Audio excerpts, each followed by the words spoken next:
बिस्मिल्लाहिर्रहमानिर्रहीम अस्सलाम वालेकुम। आईकॉम पार्ट 2 की बुक है प्रिंसिपल ऑफ अकाउंटिंग और चैप्टर नंबर 4 है जॉइंट स्टॉक कंपनी और एक्सरसाइज नंबर है 10। जेड कंपनी लिमिटेड है 12% debentures of rupees 12 lakh. Z company limited है, उसके पास 12 लाख रुपए के डिबेंचर्स पड़े हैं आउटस्टैंडिंग ऑन 1 जनवरी 2022 को।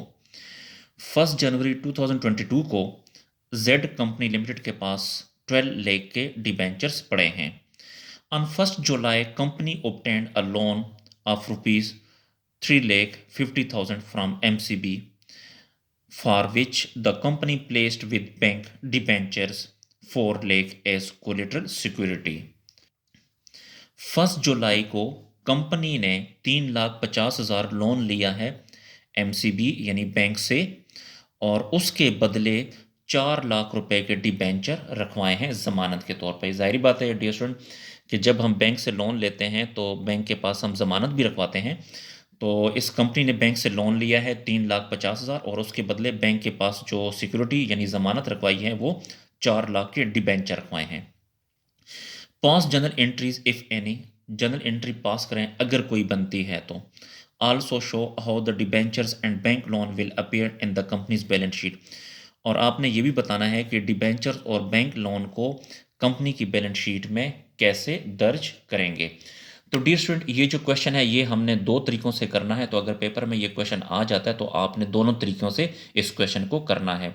तो एग्जामिनर को जो भी तरीका पसंद आएगा तो वो उसको एक्सेप्ट कर लेगा। तो दोनों मेथड से आपने इस क्वेश्चन को करना है। तो हम भी इसको दो मेथड से करेंगे। तो सबसे पहले हम पहला मेथड इस्तेमाल करते हैं। तो मैं आपको इसकी दोबारा समरी बता देता हूँ कि जेड कंपनी है, उसके पास 12 लाख रुपए के डिबेंचर पड़े हैं और इस कंपनी ने बैंक से लोन लिया है 3.5 लाख और उसके बदले 4 लाख रुपए के डिबेंचर रखवाए हैं। तो सोल्यूशन की तरफ चलते हैं। तो फर्स्ट मेथड के ज़रिए, तो एक्सरसाइज नंबर 10, और हम जनरल एंट्री करते हैं। तो देखिए, जब हमने बैंक से लोन लिया तो हमारे पास क्या चीज़ आई, कैश आया, लेकिन ये कैश बैंक के ज़रिए आता है तो इसलिए आपने बैंक को डेबिट करना है। तो बैंक अकाउंट डेबिट, और हमने बैंक से लोन लिया है, लोन लाइबिलिटी होती है, लाइबिलिटी हमेशा क्रेडिट होती है, तो लोन को क्रेडिट कर दें, bank loan account credit. Bank से जो हमने लोन लिया है वो 3,50,000 है और यहाँ पर भी 3,50,000, और इसकी नरेशन लिखें, loan taken from bank, loan taken from bank. तो एक एंट्री ये होगी, पहले मेथड के मुताबिक इसकी एक एंट्री होगी, और अब हम इसकी बैलेंस शीट भी बनाएंगे। तो बैलेंस शीट के बारे में बताता चलूं कि बैलेंस शीट इसकी टेली नहीं हो सकती, ठीक है। तो इसने वैसे भी कहा है कि हमने बैंक और बैंक लोन को कैसे शो करना है, तो वो हम यहाँ पे शो करेंगे, ठीक है। तो यहाँ पे अगर आप देखें, इसने कहा है कि the debenture and bank loan will appear in the company balance sheet, कि डिबेंचर और बैंक लोन को कंपनी की बैलेंस शीट में कैसे शो करेंगे। तो ये जो बैंक है डियर स्टूडेंट, ये जो बैंक है 3,50,000 ये एसेट है, इसको एसेट में लिखेंगे, और जो बैंक लोन है ये लाइबिलिटी है, इसको लाइबिलिटी में लिखना है। तो ये इसकी बैलेंस शीट, जी ये इसकी बैलेंस शीट है। तो एसेट साइड पे बैंक लिखें,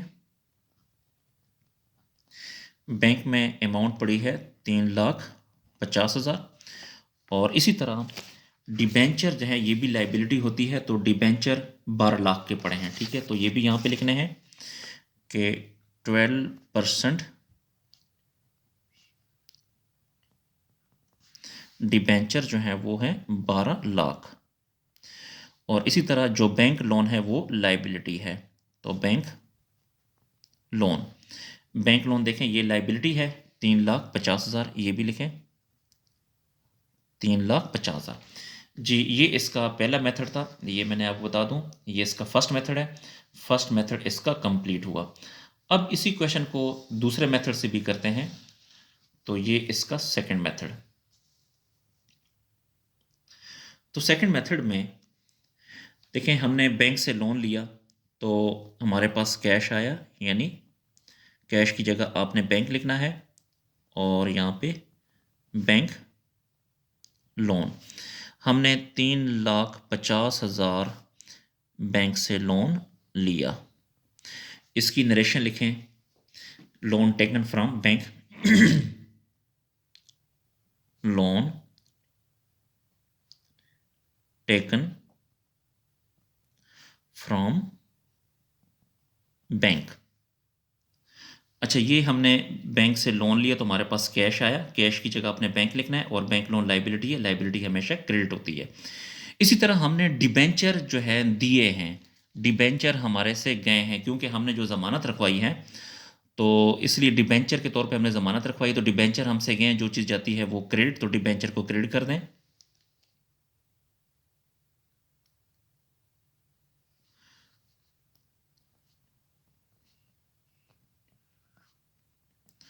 तो डिबेंचर्स अकाउंट क्रेडिट। ज़मानत हमने रखवाए हैं 4 लाख रुपया, तो यहाँ पे लिखें 4 लाख। अब डेबिट क्या करें, डेबिट का मसला है, तो याद रखें जब किसी डेबिट या क्रेडिट साइट का पता ना हो तो वहाँ पे आपने सस्पेंस अकाउंट लिखना है। तो यहाँ पर भी आप सस्पेंस अकाउंट लिखेंगे या डिबेंचर सस्पेंस अकाउंट।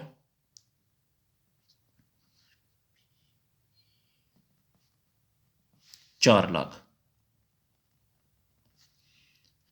तो आप इसकी नरेशन लिख सकते हैं कि डिबेंचर प्लेस्ड विद बैंक, के डिबेंचर 4 लाख के हमने बैंक के पास रखवा दिए। अच्छा, यहाँ पे आपको बताता चलूँ कि ये जो बैंक है ये एसेट है। अब इसकी बैलेंस शीट बनाते हैं, तो इसकी जो बैलेंस शीट है वो भी टेली नहीं होगी, ठीक है। तो पहले ये बैलेंस शीट बनाने जा रहे हैं, तो ये बैंक एसेट है, इसको भी एसेट साइड पे लिखें। बैंक एसेट है 3,50,000, तो यहाँ पे लिखें 3,50,000। इसके अलावा ये जो डिबेंचर सस्पेंस अकाउंट है ये भी फिक्टिशियस एसेट है, इसको भी आपने एसेट में लिखना है, तो यहाँ पे लिखें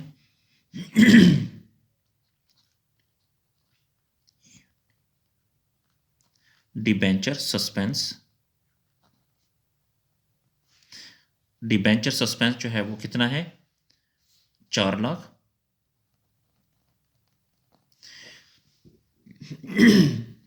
ये तो हमने एसेट लिख दी है कि एक ये जो बैंक है ये भी एसेट था और ये जो है ये भी एसेट था, तो ये हमने लिख दिए। ये जो बैंक लोन है ये लाइबिलिटी है, तो इसको भी लिखें, लाइबिलिटी साइड पे लिखें इसको, bank loan. Bank loan liability कितनी है, 3.5 लाख। इसी तरह ये जो डिबेंचर हैं ये भी लाइबिलिटी हैं, तो इसको भी आपने लिखना है लाइबिलिटी साइड पे। तो डिबेंचर्स। अब यहाँ पे ज़रा एक बात समझें कि 12 लाख के ये डिबेंचर पहले के पड़े हैं, 12 लाख ये हो गया और इसी तरह डिबेंचर 4 लाख के ये हो गए, तो 12 लाख और जमा 4 लाख ये आता है जी 16 लाख। तो डिबेंचर हैं 16 लाख के जी। ये 16 लाख कैसे आया मैं आपको बता देता हूँ कि एक तो ये डिबेंचर 4 लाख के ये जमा 12 लाख के जो बुक में है, तो 4 और 12 कितने हो गए, 16 लाख। तो इसकी बैलेंस शीट भी टेली नहीं होगी, तो ये इसका सेकंड मेथड भी कंप्लीट हुआ। तो डियर स्टूडेंट क्वेश्चन हमारा कंप्लीट हो गया है। आई होप कि आपको क्वेश्चन की समझ आ गई होगी। गुजारिश है कि इन वीडियोस को अपने क्लास फेलो के साथ भी लाजमी शेयर करें ताकि वो भी इससे फ़ायदा हासिल कर सकें। अगर आपको किसी पॉइंट की समझ नहीं आती तो आप कमेंट सेक्शन में जाकर मुझसे पूछ सकते हैं या फिर मेरे इस व्हाट्सअप नंबर पे भी मुझसे रब्ता कर सकते हैं। अल्लाह हाफिज़।